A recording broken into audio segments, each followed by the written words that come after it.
Hello students, today we are going to start Mathematics Part 2, third lesson, circle. Okay, so let's we revise some basic concepts related to circle. Here in this figure, point O is equidistant from all these points, set of all these points. So this point O is called as center of the circle. Point O is called as center of the circle. Point A is on the circle. So if you join the center of the circle and any point on the circle, you will get segment OA. This segment OA is called as radius of the circle.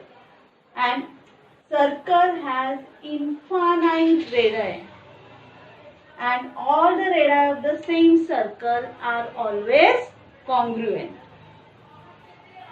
Then point B and point C, these are two distinct points on the circle.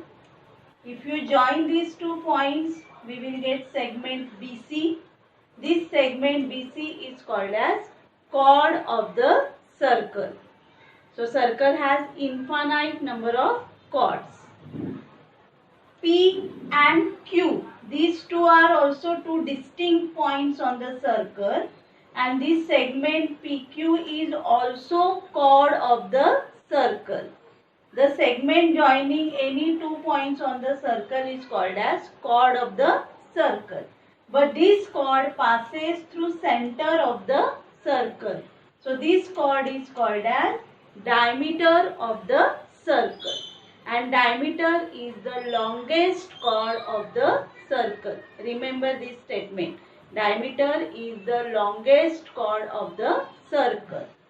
And we have the relation between diameter and radius. You can see that in this figure, segment OP and segment OQ are also radii of the circle. And if you add these 2 radii, you will get the length of segment PQ. That means diameter is twice the length of radius. Okay, or we can say that radius is half of diameter.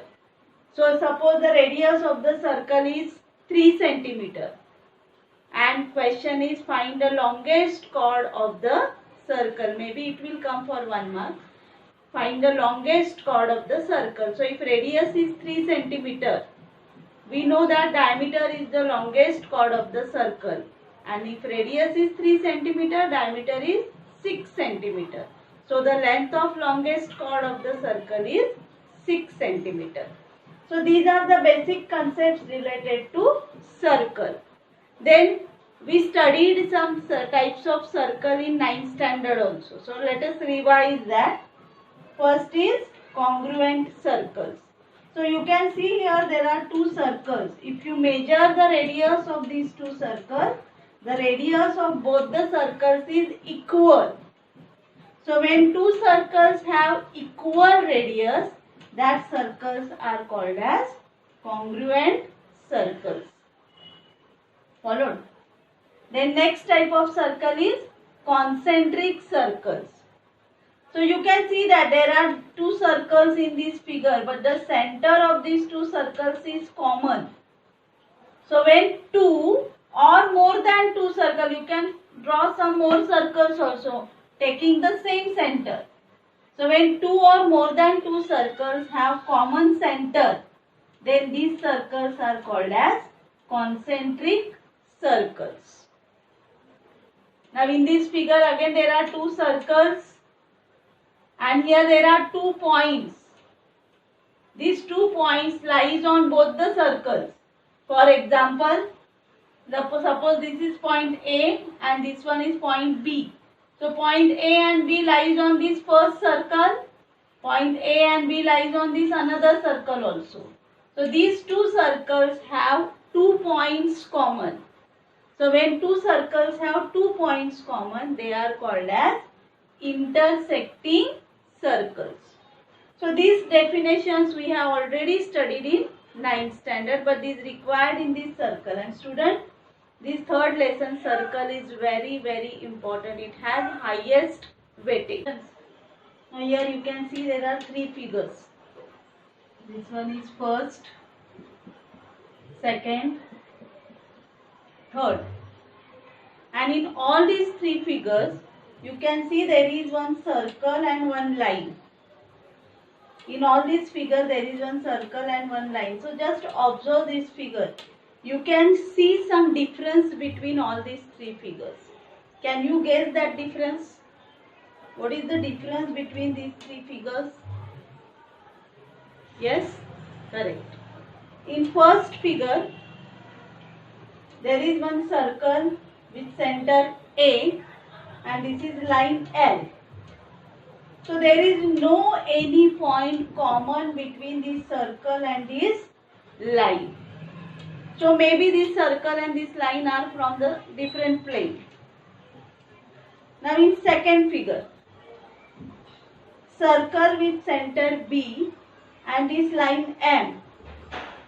This circle and this line M has one point common, that is point P. There is one point common between this circle and this line, that is point P. And in this third figure, there is one circle with center C and line N. So this line N and this circle has 2 points common, Q and R. Okay. In first figure, there is no any common point. In second figure, there is only 1 point common. And in third figure, there is 2 points common between the circle and line. So in this second figure, the circle and this line has only 1 point common. So in this case, this line M is called as tangent of the circle. This line M is called as tangent of the circle. So this is the definition of tangent. When a circle and a line has only 1 point common, then this line is called as tangent of the circle. Okay. And the point which is common, that point is called as point of contact. Okay. Now in this third figure, this line N and this circle has 2 points common, Q and R. So when circle and line has 2 points common, then in this case, this line is called as secant of a circle. Followed? So this is the difference between these three figures. When circle and line has only 1 point common, then this line is called as tangent of the circle. And when circle and line has 2 points common, then this line is called as secant of a circle. Now we are going to study the theorems related to this